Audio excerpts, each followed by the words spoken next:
Hello, my name is Eric.dye and I am your Lexis Rep. Today I'm going to tell you how you can use Lexis Advance for so much more than just looking up cases and statutes. You can actually use Lexis Advance to help you draft many common forms that you will be drafting as an attorney. What I'm going to show you is how to use the Lexis Practice Advisor. But before I do that, let me just tell you a little bit about myself.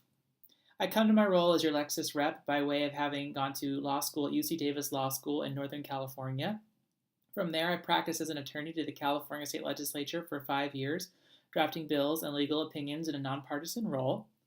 Then I moved to Michigan for family reasons and clerked for a couple of judges in the state of Michigan. And then finally, at the end of 2015, I began my role as your Lexis Attorney Rep.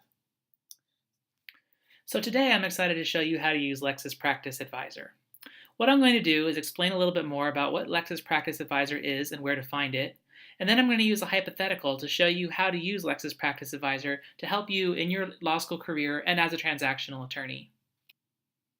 The payoff will be that you will now know how to use Lexis Practice Advisor, and you'll have all the tools you need to tackle any transactional work that gets thrown your way, whether it's drafting something like a contract or any other kind of agreement. So let's go ahead and get started. So right here, I'm on the Lexis Law School homepage. This is where we're going to want to start out.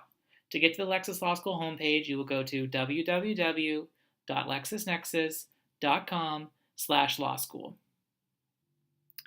Now, before we dive into using Lexis Practice Advisor itself, let me just say a few words about what it is. Lexis Practice Advisor is a comprehensive, practical guidance resource written by leading attorneys that has been created specifically for attorneys who handle transactional matters. So you will see that Lexis Practice Advisor is a very practical tool because it is organized so you can find the information you need based on the type of task you have been assigned. So this is where Lexis Advance is going to do so much more for you than just give you cases and statutes. That's huge, but we're actually going to help you do the work of drafting. So let's take a closer look at Practice Advisor together to see what it has to offer. So from the law school homepage, you're going to want to click on Go to Lexis Advance next to the big red search bar. So let's go ahead and do that. Once you do that, you will be brought to the Lexis Advance page. On the Lexis Advance page, on the upper left-hand side of the screen, if you click on the drop-down arrow next to Research, you will see a list of all of our Lexis Advance products. What you'll want to do is scroll down and click on Lexis Practice Advisor to toggle over to the Advisor. Once you're on the Lexis Practice Advisor page, you will see information from multiple practice areas. Each practice area has its own landing page. Here's a list of all the practice areas. Additionally, you can always click on the Practice Areas drop-down to see the list of practice areas. In addition to practice areas by subject matter, I also wanted to point out that you can pick practice areas by certain jurisdictions, including California, Florida, New York, and Texas. To show you what you will find on the landing pages, let's go ahead and take a look at the Corporate Counsel landing page. Here's what a landing page looks like. You're going to find several key components, including the big red search bar, a topics section, the forms index, information about the authors, Law 360, and recently browsed documents. Let me go through each one of these. So for precision searching, you can always use the search bar at the top of the screen. When you type in keywords here, you will search for various information within Lexis Practice Advisor that contains those keywords. But the great thing about Practice Advisor is that it's all organized by experts, so you might as well take advantage of their organization and use the topics box to find what you need as opposed to the big red search bar here. So with the topics box, you'll see various topics, in this case that pertain to corporate counsel because we're in the corporate counsel section.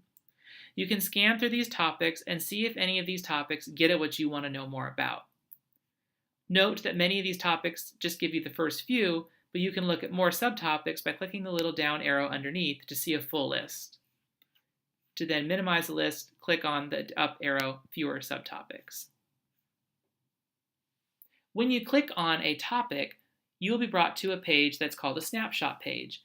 This is where you're going to find all kinds of information like cases, statutes, forms, overviews of each of these topics to help you do the drafting you need. And I'm going to show you how this works with an example in just a moment. In addition to the topics section, we also have the forms index. If all you want to do is just see a full list of all the forms we have that deal with your particular practice area, in this case corporate counsel, You can go ahead and click on Corporate Counsel to see a list of all the forms, or view forms for all practice areas to see all forms we have. Additionally, these forms are written by experts, and if you want to know more about these experts who are writing from some of the leading law firms in the country, you can click on Meet Our Authors. We also have Law 360 on this page. We're going to give you Law 360 articles that pertain to the practice area that you selected.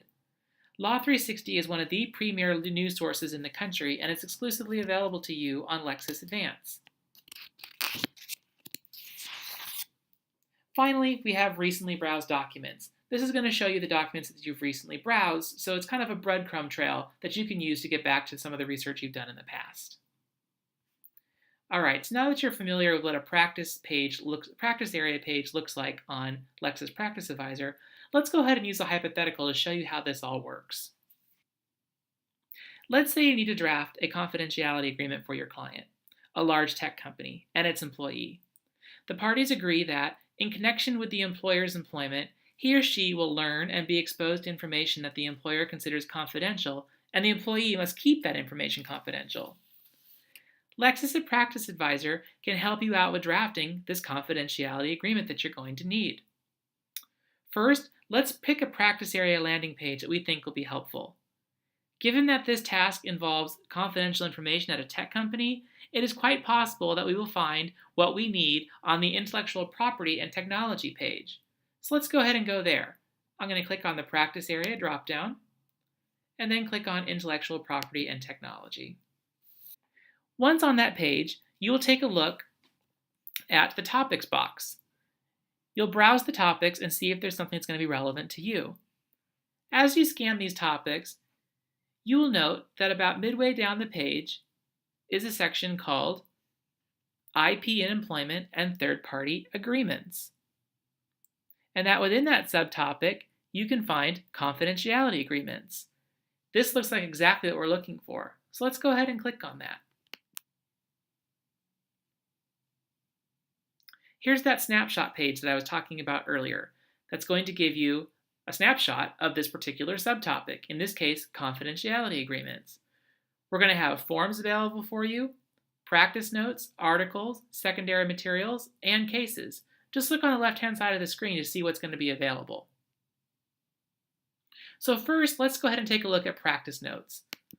This is going to give you a nice overview of confidentiality agreements. Sometimes having an overview is really helpful just to kind of help ground yourself so you know what's going on in this area of law that you're trying to wade into. Here, expert Rebecca Myers has written this particular guide. Going back to the snapshot, you will notice that you can also click on Secondary Materials and Cases to see secondary materials and cases that deal with confidentiality agreements.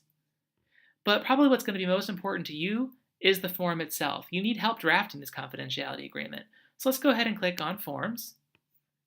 Here we have a list of all 41 forms dealing with confidentiality agreements. When you scan through them, you'll notice that the fifth result is a unilateral confidentiality agreement with an employee. That sounds like what you need, so let's go ahead and click on that form. When you click into the form, you'll notice several things. First, at the top of the form, we're going to give you a date. That date's going to show you when this form was last updated, so you'll know that you have the most up-to-date form at your disposal. You'll also notice who the author is that drafted this form. In this case, it's Rebecca Myers. You can click on her name to learn more about her background and expertise. Then there's the form itself, titled Unilateral Confidentiality Agreement with Employee. Our forms are going to have fill-in spots where you can actually fill in the information relevant to your particular situation. So here we tell you need to type in the employee name. Let's say that name is John Smith. Apply. Once you click Apply, that blank will be filled in. Then you can do it again on address, 123 Elm Street, apply, and it'll apply. The next thing to note is that next to each clause will be a little piece of paper icon.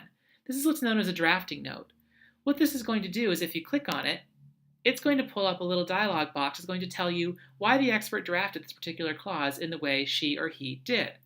This will be really helpful to you to understand so that you know why it is you're using this particular language. It also will help you know whether or not you might want to change this language some. Let's go ahead and click out of that. The next thing you will notice as you scan through our forms is that every now and then there will be a little C next to the clause. If you click on the C, this is going to pull up an alternative clause. Our experts know that sometimes there are a couple alternatives to the way you draft something. So if you want to use a different clause, the alternative clause for instance, you can just go ahead and click on the C and then click on Add to Form. And you'll notice on the form itself, you now have the default clause for, but you also have the alternate clause for. So then you'll want to make sure you delete the default clause for if you want to use the alternate by clicking the red X. Now you're left with just your alternate clause for.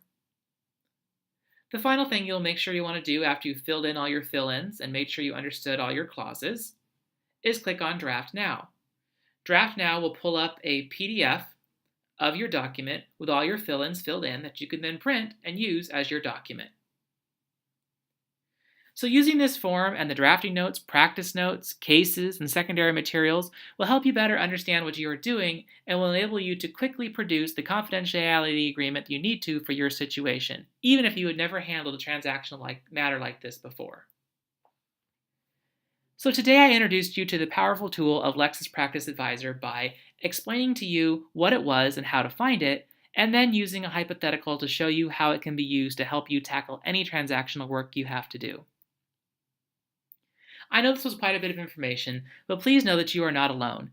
You can always go to the Lexis Law School homepage, which is where I've come back to now, to get contact information to reach out to me or one of your classmates who is a Lexis Student Rep. Lexis Student Rep information is going to be available to you on the lower left-hand side of your screen. Additionally, if you keep scrolling down, you'll see our 24/7 1-800 hotline, 1-800-45-LEXIS, that's actually staffed by research attorneys and can help you with anything on Lexis Advance, including searches. So finally, what you'll want to do is make sure you take the quiz that goes along with this training video by clicking the quiz link underneath this video. This will then earn you 400 Lexis Rewards Points. You can earn rewards points like this by viewing trainings, coming to trainings, running searches on Lexis, and doing table tips at the Lexis tables. These points add up fast. It only takes about 350 points to get a $5 Amazon gift card. So definitely take advantage of these points opportunities. If you have any questions about points, feel free to go to the rewards section of the Lexis Law School homepage or reach out to me or any of your Lexis student reps. Thanks so much for viewing today. I hope you enjoy using Lexis Practice Advisor to help you with all your transactional projects. Good luck.